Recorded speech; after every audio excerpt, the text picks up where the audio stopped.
the impact of this win now on geopolitics, on foreign relations, and particularly on the two conflicts underway in the world of today between Russia and Ukraine and Gaza.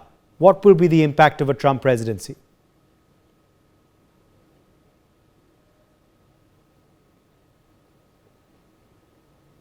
Keith Vaz, can you hear me? Mr. Vaz? Okay, I think we're having some technical trouble there with Keith Vaz's connection. We will just try and rectify that. Let me also bring in another guest joining us now live at this point. Group Captain VN Jha, defense expert, also joins us now live. Group Captain VN Jha, big win for Donald Trump today in the US presidential elections. What's the X factor been for the Republican candidate, and what went wrong for Kamala Harris? Well, the day Biden had announced that he is leaving, I think that was it was a very bold writing on the wall that Donald Trump will win hands down. A lot of narratives were being made by various agencies, including many of the US TV channels, whether it is the digital media, print media, or in the political eras. The number of VIPs you saw pushing Kamala Harris was phenomenal this time. I thought it was something like an Indian election. Comedians coming up there, the big shots coming up there, Obama coming up there, many of the screen heroes, Hollywood heroes, they endorsing Kamala Harris.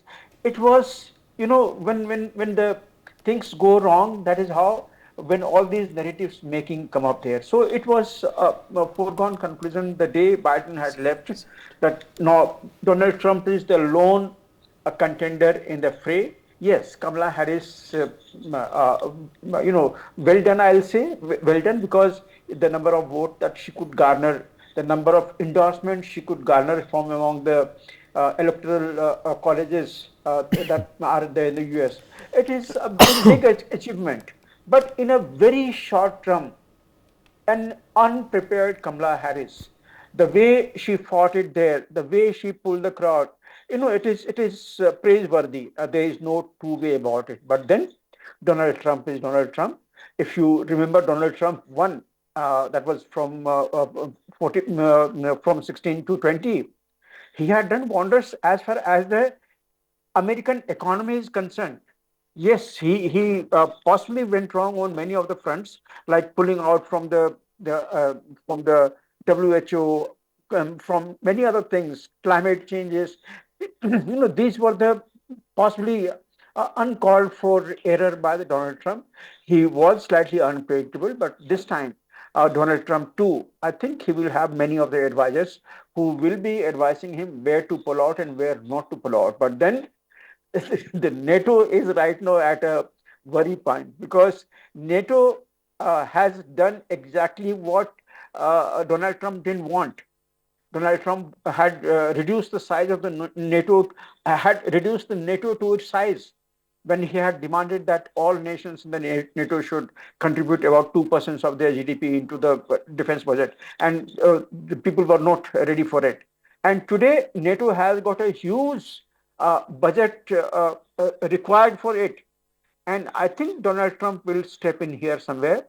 He will bring in some sort of senses in this senseless war going on the Ukrainian soil. It is foolish to fight Russians on your own backyard. That is that the Ukrainians are doing on their own land. They are losing their men, they are losing their territory, they are losing their infrastructure. And it has been devastation in Ukraine. What for are they fighting all this? All this could have been dealt with much better. But anyway, those are the pages of the war, the history, what has gone through.